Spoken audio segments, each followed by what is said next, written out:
Onto a more serious matter, Florida Attorney General James Uthmeier is launching a probe into JPMorgan Chase over its role in the Arctic frost spying efforts by Jack Smith on congressional Republicans, specifically its debanking of Trump Media and Technology Group right as investments started to pour in.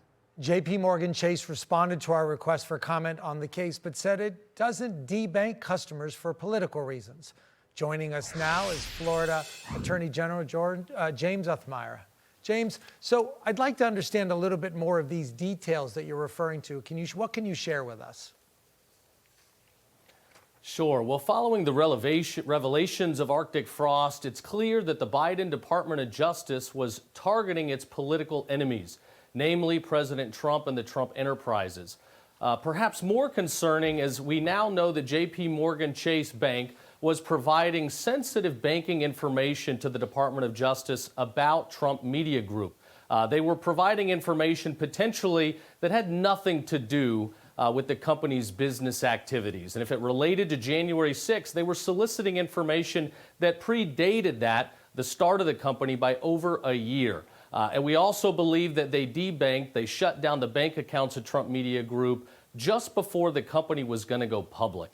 For any company, the days leading up to being publicly traded, those are very important days. It's catastrophic to lose your bank.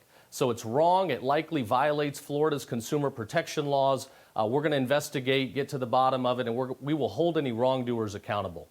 What are the penalties if you find wrongdoing on behalf of JPMorgan Chase? And by the way, JPMorgan Chase, we know that it debanked, say, Sam Brownback's conservative religious organization, and they denied it then, but continue with regard to Arctic frost.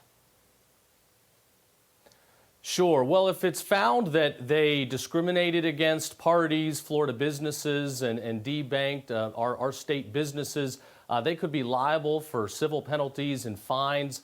If there's evidence of coordinated fraud and misrepresentations, you could be talking about criminal penalties. But it's too early to tell. We need to investigate. We need to build the evidentiary record. But at the end of the day, in Florida, we take debanking very serious. We protect our consumers.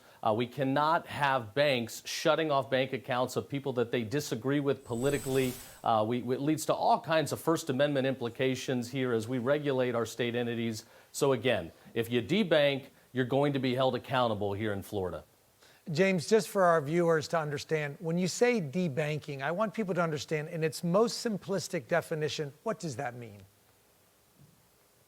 Debanking means shutting off a bank account for an outside business for a politically motivated, malicious reason. If there's evidence that JPMorgan Chase is coordinating with the Department of Justice in an effort to cause harm, well, now the penalties escalate. So again, we've got a lot of investigation to do to get the evidentiary record built. But at the end of the day, we protect our Second Amendment gun store owners. We protect Geo Group, a company that enforces immigration and runs private prisons. The bank's not taking the money, right? I just want to be clear. The bank's not taking the money. They're just shutting off your bank accounts, correct?